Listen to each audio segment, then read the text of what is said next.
Olá, eu sou Isabel Muniz Lima, sou doutora em Linguística pela Universidade Federal do Ceará e pela Universidade Nova de Lisboa. Nesse vídeo eu vou falar um pouquinho sobre o trabalho da Fernanda Barcelos, que aborda a questão do multiculturalismo no ensino de língua portuguesa. Eu vou dividir os fragmentos de hoje em 3 partes. Na primeira parte eu vou falar sobre o que a Fernanda aborda na relação entre o ensino e os parâmetros curriculares nacionais.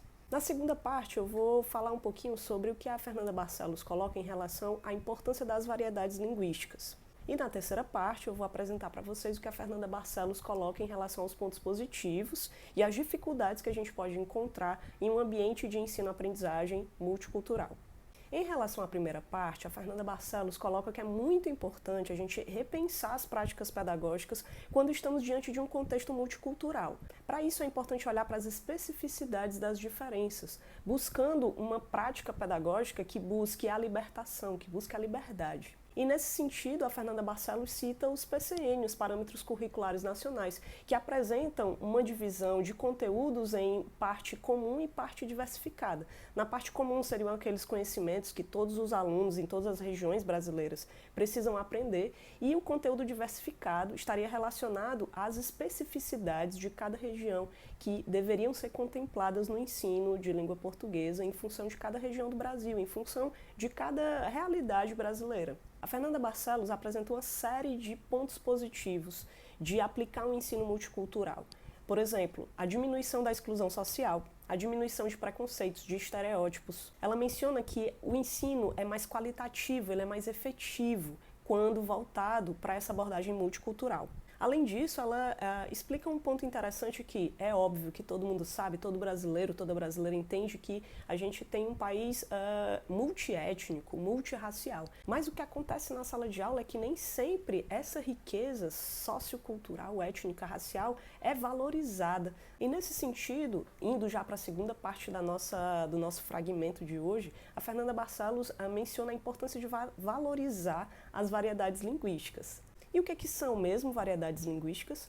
É esse conjunto de fatores próprios de cada região. E essa diferenciação ela acontece em todos os planos da língua. No plano fonológico, quando a gente tem, por exemplo, aqui no Ceará, a gente costuma dizer extra. No sul, no sudeste, em geral é extra. Isso acontece também no plano semântico, por exemplo. Aqui a gente costuma chamar o pão carioca de pão carioca. Mas no sul, por exemplo, tem regiões que chamam de cacetinho, o que é bem constrangedor e estranho aqui para o Ceará. No plano morfológico, por exemplo, a gente tem algumas regiões que costumam usar o sufixo paizinho ou painho, por exemplo, na Bahia, né, que se usa muito. A gente tem diferenças também que acontecem no plano discursivo.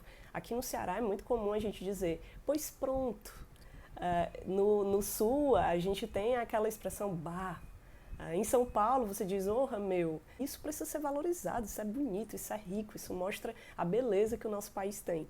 A Fernanda Barcelos vai dizer que a linguagem precisa ser vista como um fenômeno social que não é homogêneo, que é heterogêneo, e isso precisa ser valorizado, né? Ela traz inclusive o conceito de interação da Kerbrat-Orekioni, que mostra que a interação é o lugar da atividade coletiva de produção de sentidos.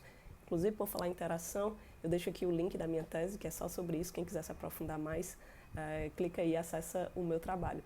E por fim, a Fernanda Barcelos vai falar dos desafios e dos pontos positivos de aplicar um ensino multicultural, né, de levar isso em consideração. Para falar sobre isso, ela vai convocar o Peter McLaren. Esse autor ele vai dizer que uma educação multicultural ela é muito importante porque ela vai fazer com que a gente se oponha aos exclusivismos hierárquicos e que a gente evite a inclusão irrestrita, né? Ele vai dizer que é preciso negociar sentidos, é preciso negociar posições quando a gente está em um contexto multicultural. E aí a Fernanda Barcelos vai falar das bases do multiculturalismo, né, que precisa ser a aceitação cultural, a solidariedade e alguns princípios básicos, como a libertação, a democracia, a cidadania plena. Ela diz, olha, o ensino multicultural não pode ser só uma troca cultural, mas precisa ser de fato um acréscimo, uma soma, para que todo mundo ganhe com isso. E aí ela vai trazer uma série de pontos positivos. O primeiro, aumento da autoestima desses alunos. Ela diz que isso melhora o relacionamento interpessoal. Ela fala ainda que os alunos vão ser mais capazes de realizar intertextualidades. Ela menciona também que os alunos podem desenvolver um interesse de pesquisar mais sobre a própria cultura, sobre a cultura dos colegas, valorizando essa diversidade. Ela vai mencionar que isso vai ajudar os alunos a valorizar suas origens e perceber que não há uma cultura melhor do que a outra. Além disso, esses alunos vão respeitar diferentes culturas, diferentes etnias.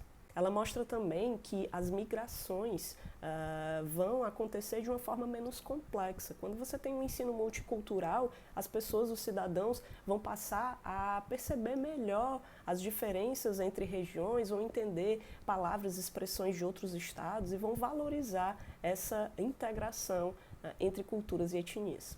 Claro que na teoria isso é muito bonito, né? Mas ela vai falar também que há alguns desafios, e o primeiro deles é a má utilização desses conceitos. Ela fala também que é muito perigoso quando há uma distorção do que é trabalhar com a diversidade cultural. Ela fala ainda, é muito complicado quando o professor, a professora, o docente começa a hierarquizar culturas ou fazer algum tipo de caracterização que não leve em conta o contexto dos estudantes. Esses podem ser os desafios que a Fernanda Barcelos coloca diante desse contexto de ensino-aprendizagem multicultural. É isso, muito obrigada por terem assistido até aqui. Fiquem atentos aí aos próximos fragmentos de linguagem que serão postados. Muito obrigada e até a próxima.